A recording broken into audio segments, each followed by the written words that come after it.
Welcome to the Sparky Coach podcast. This platform was built by Sparkies for Sparkies. We simply exist to make business owners more profitable, or businesses more profitable and more predictable. So we want to work with people that work hard because we love working hard too, that work smart because you got to be on top of the business, people that are kind because no one likes a dickhead.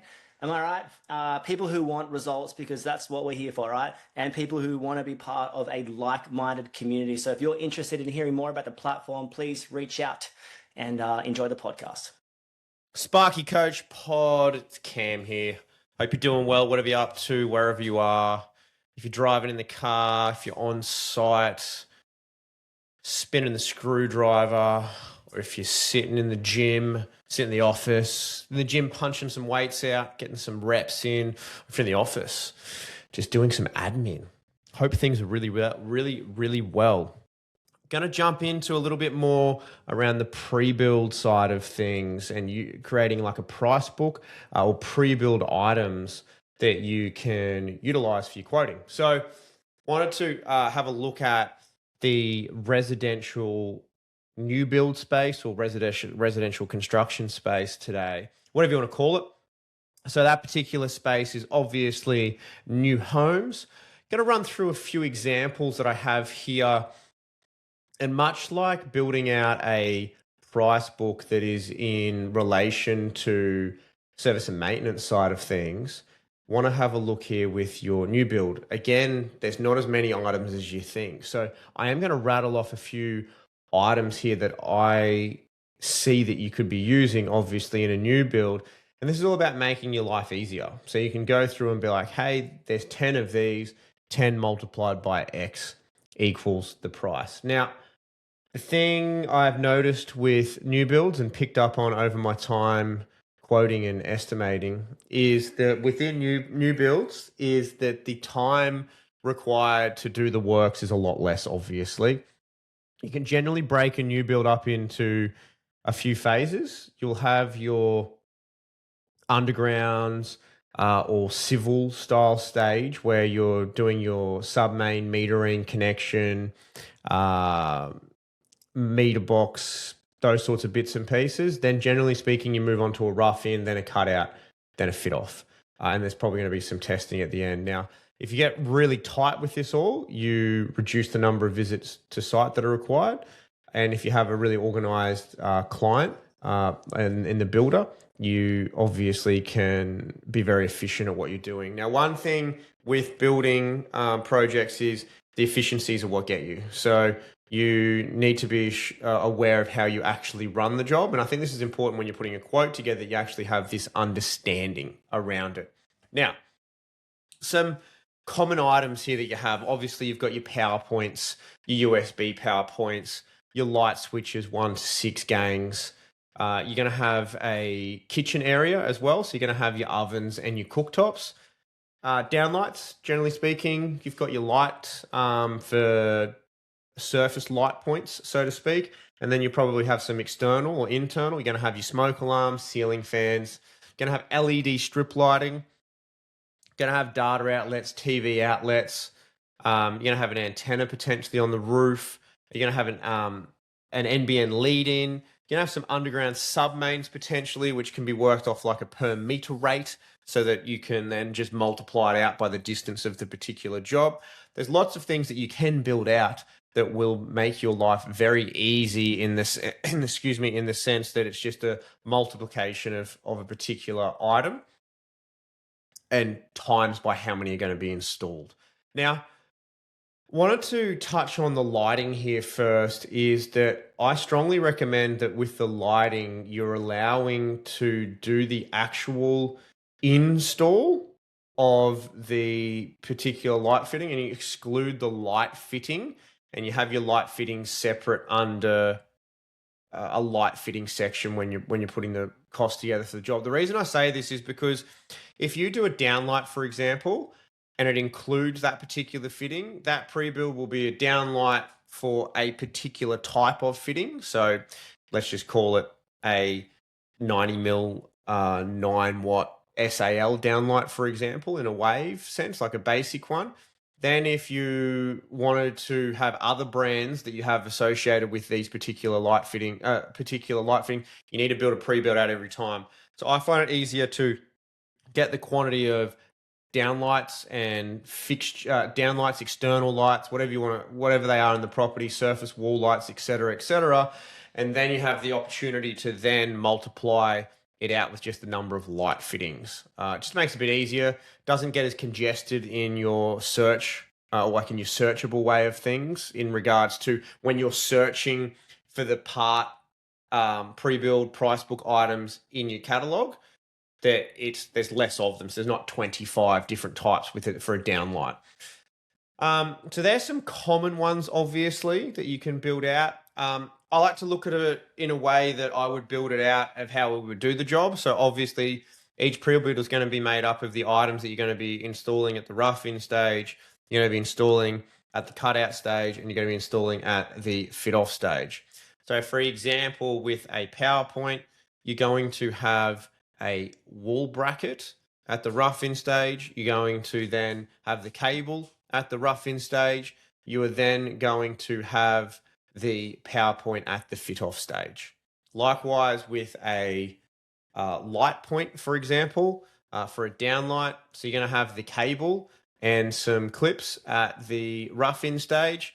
Probably put the plug base on at the cutout stage. Well, I would recommend to do it at the cutout stage. And then you have the actual light fitting at the fit-off stage.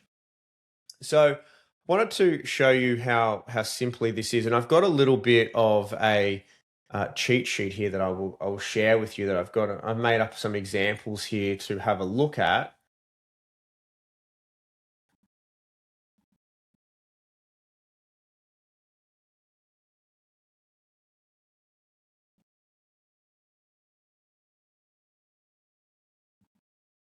Share that window there. Okay, so I'll just go run through and give you some examples here.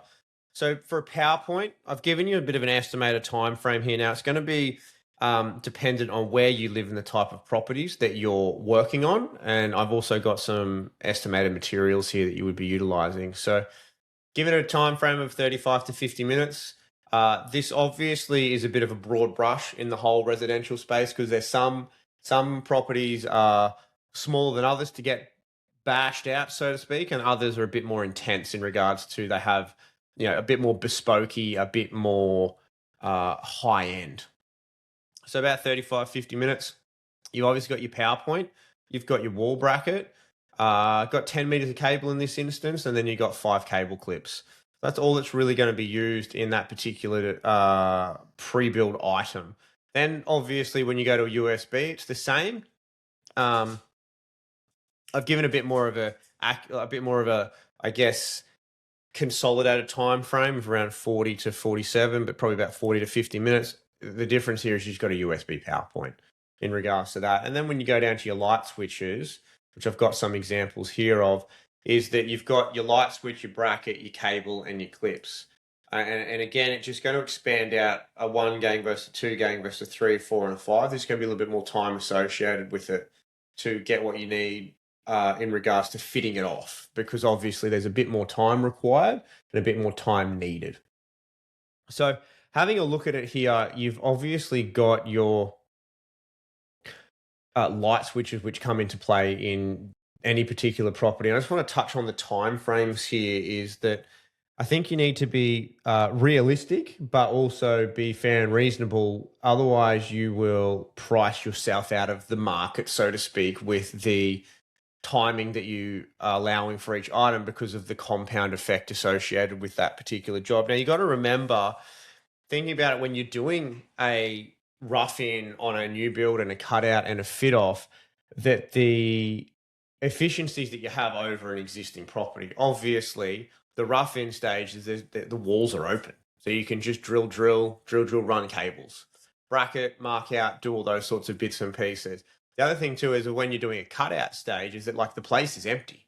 You've got an opportunity to just have access everywhere associated with it. And then when you move into the fit off again, all the hard work's been done at the rough in and the fit off stage. Rough in and the cutout stage. So you've now got the ability to fit everything off. There's nothing in your way. Don't have to walk around furniture or anything like that. Yeah, there might be a few items from the build on site, but they're generally, kept to a pretty neat area that you need to bounce around and move around. So you've got to remember that this effect here is the compounding effect of lots of items within the same space that you have the ability to get to quite comfortably. Now, I do want to touch on the area around how you actually then go and manage the job. So you've got your efficiencies associated with it here.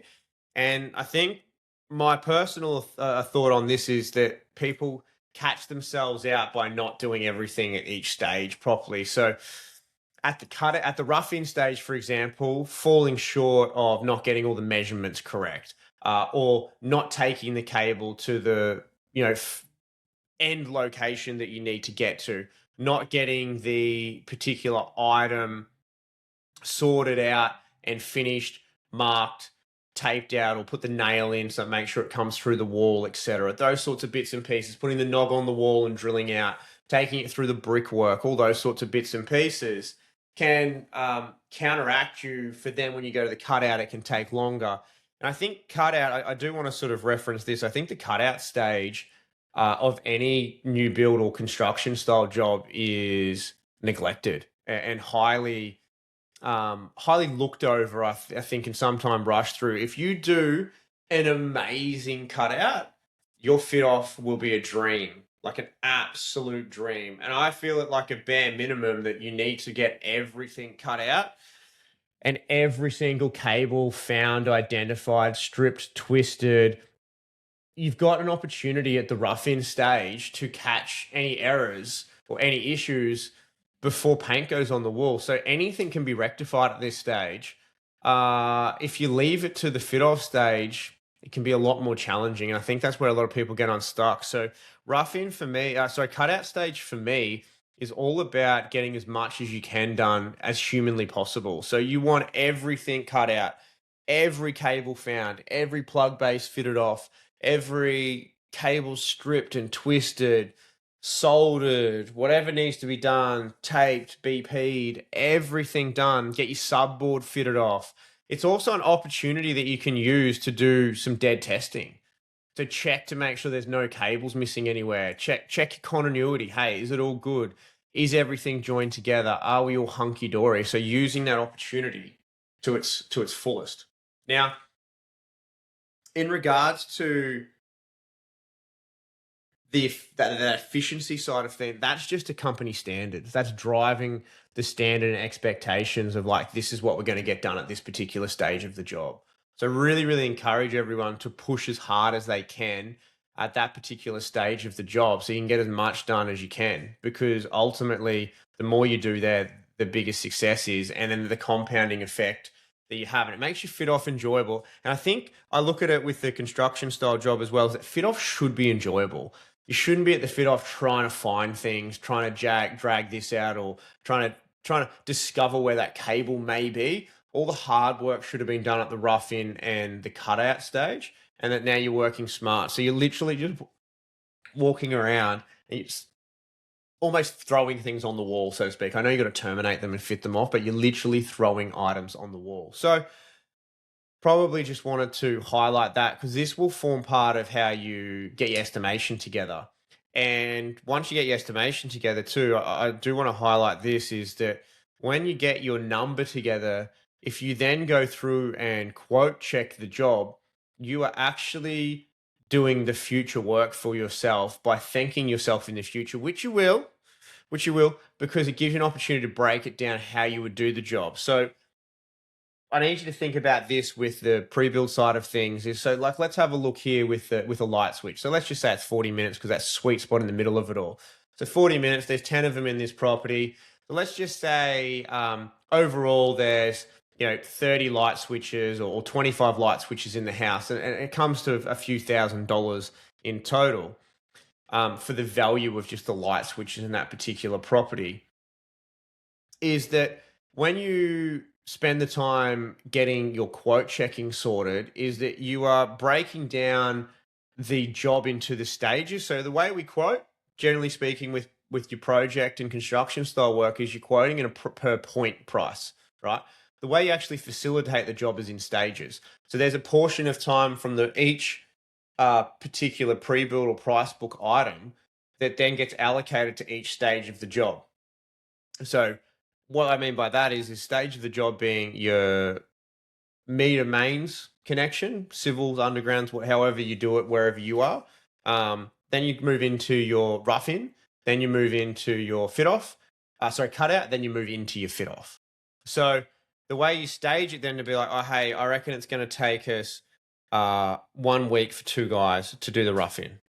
Then our cutout, it's going to take 2 days for 2 guys. And then our fit off, it's going to take 6 days for 2 guys. So when you get to those numbers and you figure out how it's actually going to work for you, you then have the ability now to reverse engineer it and be like, oh, okay, this is what I've allowed for. How are we going to go about this and get it done?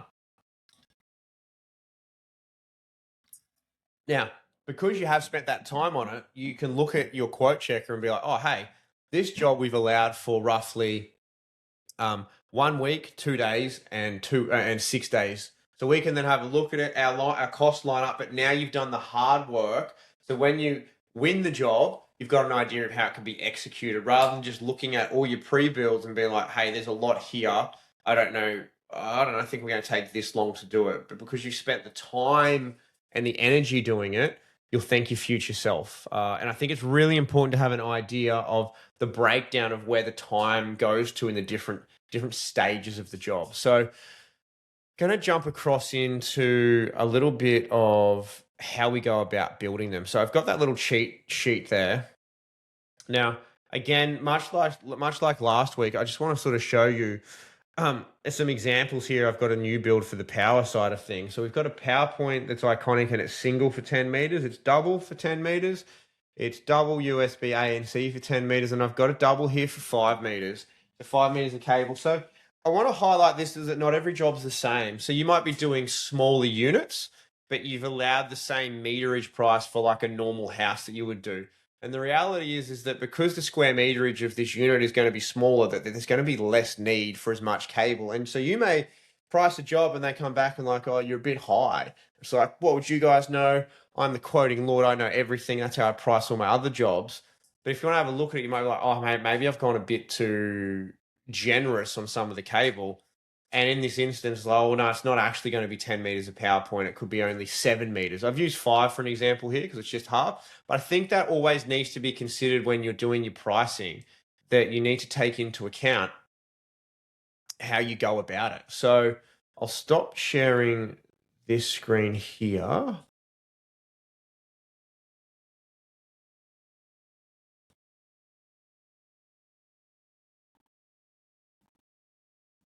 Share this one here so you can see it.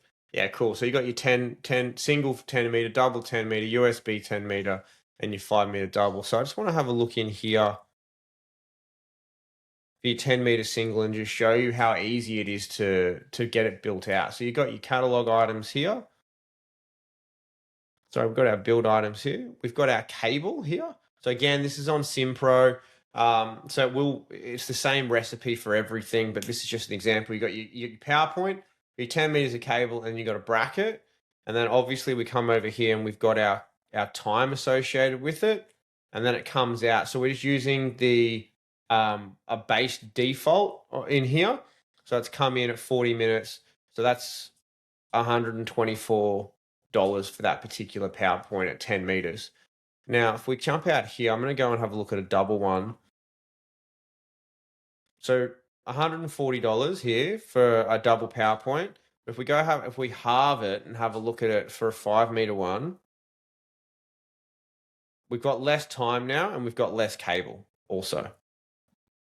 So we got cable, bracket, clips, and a PowerPoint still, but we've got less time associated with it. So $99 versus the other time, other dollar value of 140. So it's a little bit less time. So there's less time associated with it because there's less cable to install. So you save a bit of time in that sense. So I just wanted to show you that's a different way you can skin the cat on that particular item, because it may be just a little bit less. So we'll cancel that one there. So there's some base ones for a PowerPoint. So then we move over into our new build. We may have some other items around lighting. So we'll jump into our switches. Then you've got your 1 gang, 2 gang, 3, and then we've got some different meterage lengths here. So you might have a 1 gang that's 15 meters. And then I've also duplicated another 1 gang 10 meter one, which will be an exercise in here. Let's make this one a 20 meter one. Build. We adjust this out to go 20 meters.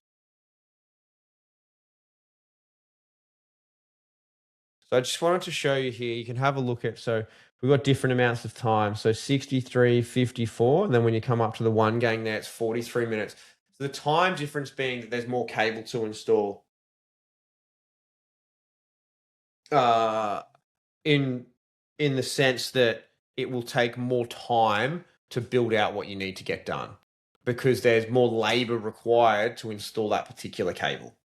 So hopefully that makes sense. So again, 1 gang, 2 gang, 3 gang, 4 gang, 5 gang, 6 gang. So the average would probably be about 10 meters. Some properties will be more. So if you're doing some high-end luxury stuff, the square meters of the house might be larger. So the distance between light switches could be further. So you may need more cable. So this is where a bit of reference and a bit of perspective and a little bit of experience will also come into the swing of things to get a bit of an understanding of what is needed. And what can potentially be required also.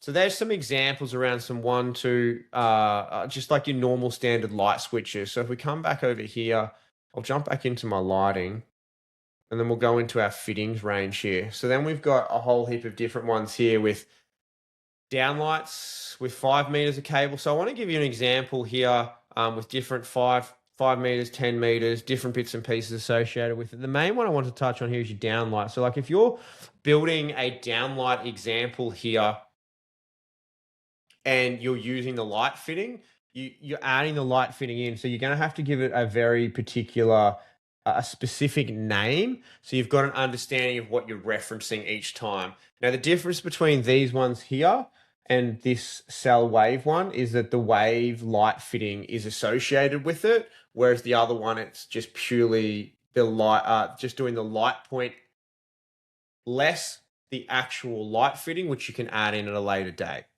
So if we have a look here with the 5 meter light, we have a look in our build here, we've got a plug base, we've got cable, we've got some clips, and we've got a general downlight here that we would do with an LED, and we've just got some time associated with it all. So you've still got the time of the downlight that's in there, but we don't have the exact specific light fitting in that particular one.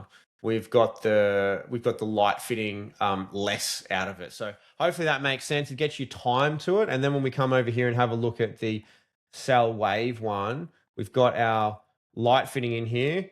We just don't have any time associated with it. So within here, have I got this? No. So within here,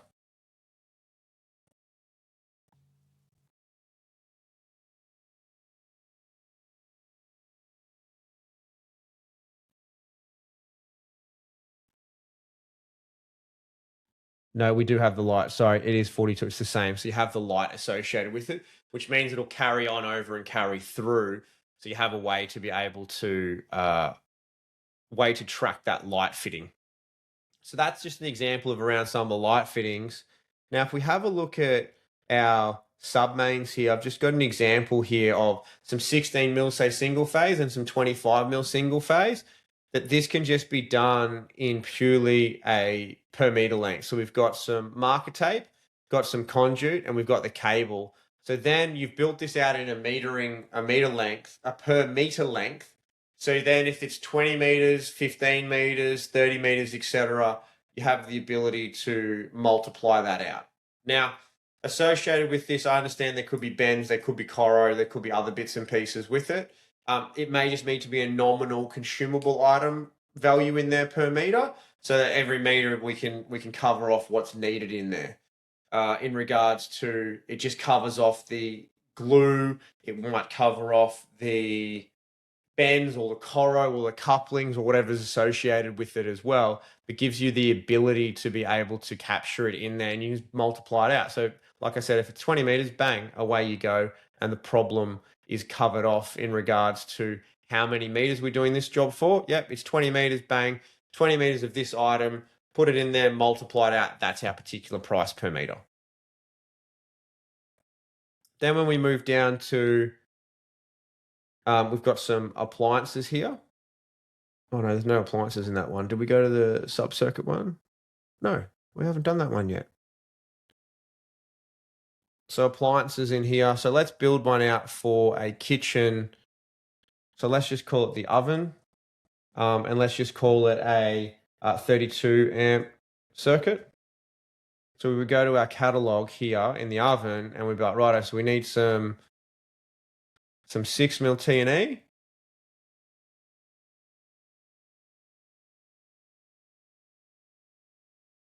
Let's just say it's going to be 20 meters. What else do we need for an oven? We will also then need a junction box, so a CLI 554C4. Now, obviously, the items that you add in can be any particular items that you want to use, but these are the ones that I know off the top of my head. Let's say that there'll be some Coros, that'll be some 9025 TCM. 10 meters of it here. So let's just say we're going to use 3 meters of it. So 0.3. Done.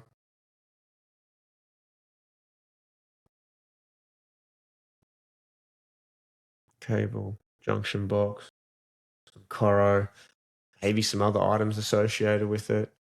So then we've got some time down here.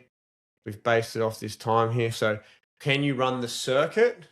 And then can you run your can you run the cabling? Can you fit it off? And can you install the oven in that particular time frame? And that's obviously going to be up to each individual and each business themselves. I'm just referencing an example I have in here. Yeah, so I think it's going to be around about between 45 and 75 minutes. So I'm just going to make this on the top end and make that a 75-minute one. Save and finish, and you've built yourself out an oven one. So within the new build space, there's not heaps and heaps and heaps that are required. It's literally going to be all your light and power, and then all your communications and data, and then anything that goes in the kitchen with your sub-circuit. Then there's the infrastructure to connect in your house. That's a little bit of an example of building out a new build price book. It's similar, but just remember, you're probably going to be using less materials. Well, not probably, you're definitely going to be using less materials than an existing property, and then it's going to be less time required to do the actual installation too. So as always, thanks for tuning in. If you need anything more around that residential construction side of things, please reach out.